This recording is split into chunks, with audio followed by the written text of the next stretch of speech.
Welcome to the Ligato show. Today we're going to be talking about what strategies or reforms do you suggest to ensure that politicians work for the interests of the people rather than oligarchs who support them.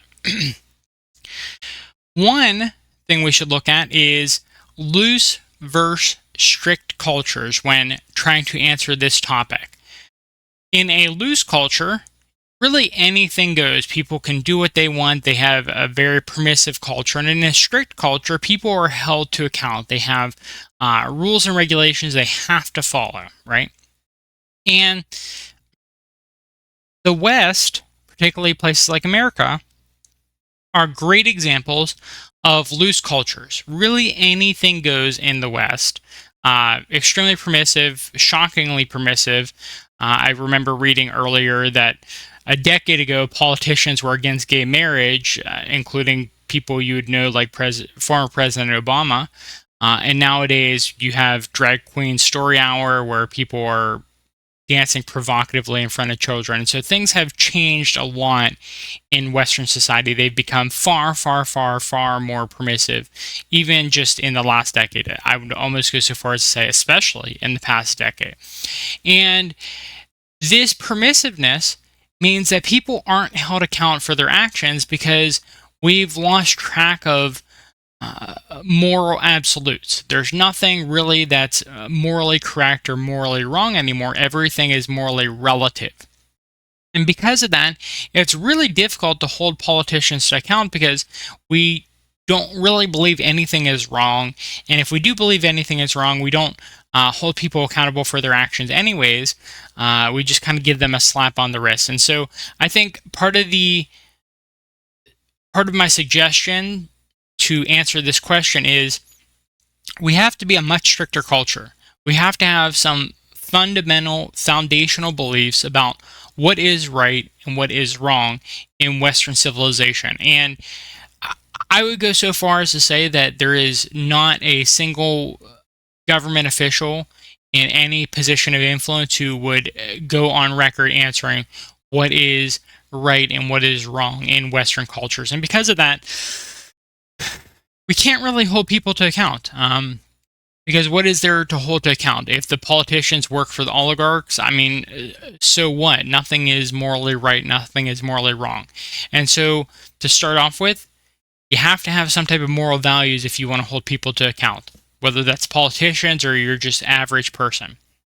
Another thing to think about, and this is just a comparison between China, places like China and places like America, is the distinction between a politician and a bureaucrat. And in the West, a bureaucrat is terrible. It's a person, it's a name we use for derogatorily for someone in administration, and the administration is doing very poorly. They're just like very slow, they're very inefficient, etc., etc. But in the East, particularly places like China, bureaucrats and the administration as a whole has been very efficient. They've worked very hard to have their administration be very efficient for thousands of years. And so we might want to start thinking about the distinction between a politician and a bureaucrat. A politician is looking to say things that will get them elected, but they're not really there to implement the will of the people. They're there to meet the needs of the groups that have gotten them elected, which is not actually the voters, as we've talked about in prior times. It's always the special interest groups, the big money, big interest groups that actually pull the purse strings that are the ones that the politicians are beholden to. Whereas the bureaucrats, they're a part of the system, and it is their job to make sure that the system runs as effectively as possible. So I would actually say that bureaucracy run effectively is how government should be. It should not be politicians. We don't need their honeyed words. We don't need them to persuade us. We need them to implement the things that we say to implement. And so what you'll have happen in the West is politicians will agree with whatever they think will get them elected, whatever they think you want to hear. And then when they get elected, they're not beholden to you at all. They're beholden to their special interest groups.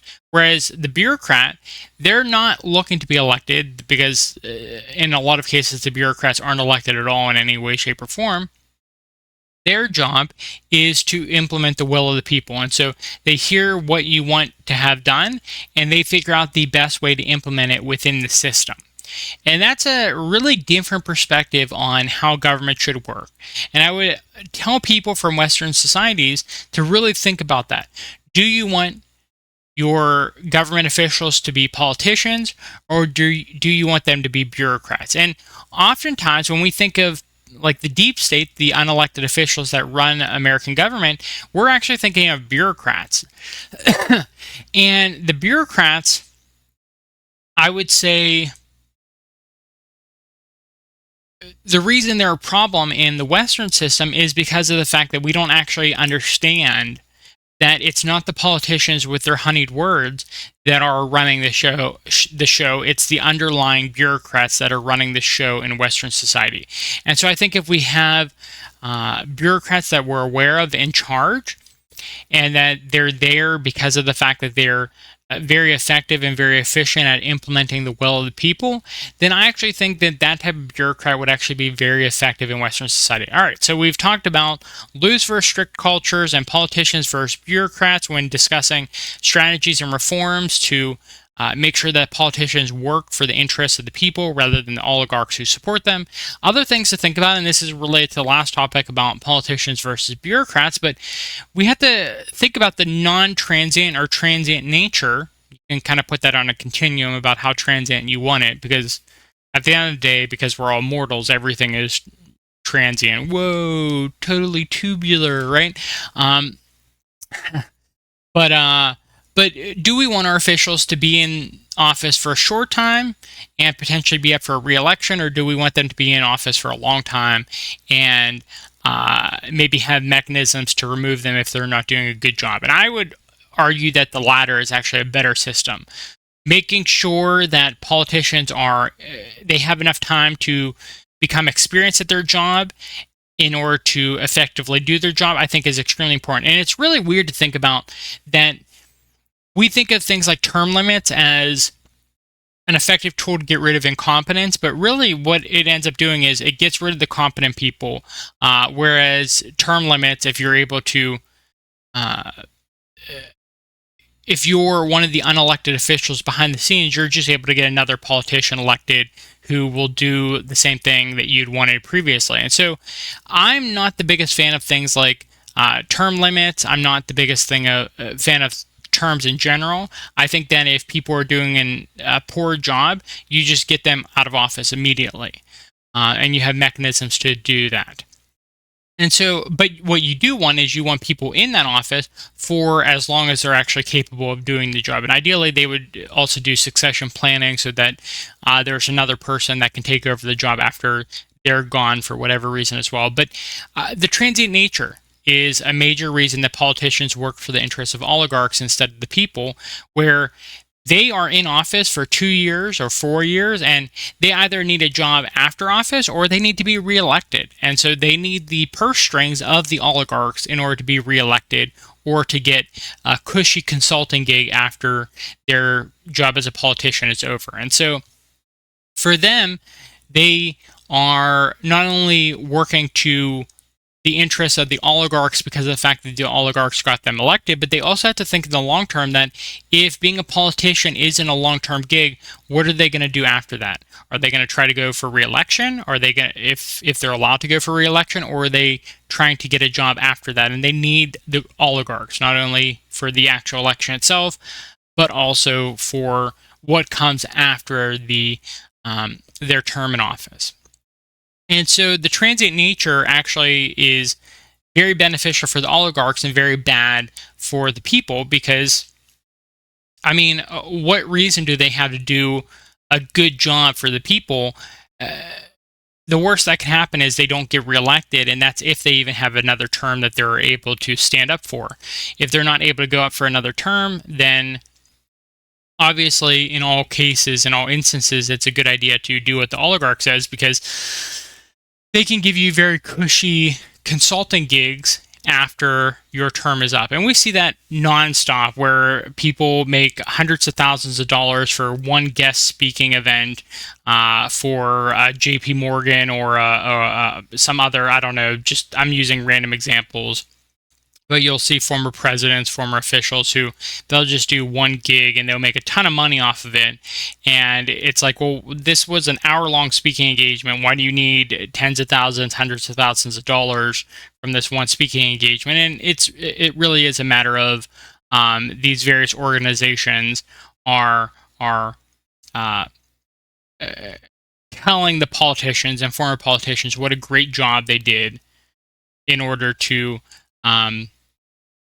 show future politicians that, yes, we do take care of people if they do what we say while they're in office. And so the transient nature of our politicians helps to make it easy for them to support the oligarchs over the individual people. And I'm just going to come out and say it. Voting doesn't matter. Elections suck. Voting as a form of governance, it never worked. I mean, when you think of ancient Athens lost to Sparta in their Peloponnesian War. I mean, Athens could have been completely wiped off the face of the earth if Sparta had actually wanted it. You're welcome to read that history if you want. But democracies has never been an effective, efficient, good form of governance in whatever way, shape, or form. And so I'm just going to come out and say that elections are not a good way of structuring a government. And because of big business interest groups, oligarchs can end up taking over the system. I believe it was Michael Bloomberg. He came into the Democratic primary, I think it was a few election cycles ago at this point, and he just threw around a few $1 billion, and he ended up getting 15% of popular interest just based off of throwing around $15 billion. And it's like, well, does anyone actually know his positions? He just came into the race, but he got 15% just by throwing a bunch of money around. And that's typically what happens, is people can just throw a lot of money around and they get their way in politics. And so elections, they're just not an effective or efficient form of structuring our government. And so talking about strategies or reforms to make sure that politicians work for the interests of the people rather than the oligarchs who support them, have a strict culture. I would recommend having bureaucrats instead of politicians, make sure that the roles are non-transient, and elections are just not a good way to form a government. It leads to oligarchs being able to game the system, and so I would recommend not having that. And so those are my answers to this question. Thank you all for listening, and we'll be back with more question answer segments in the future. I hope you have a good rest of your day.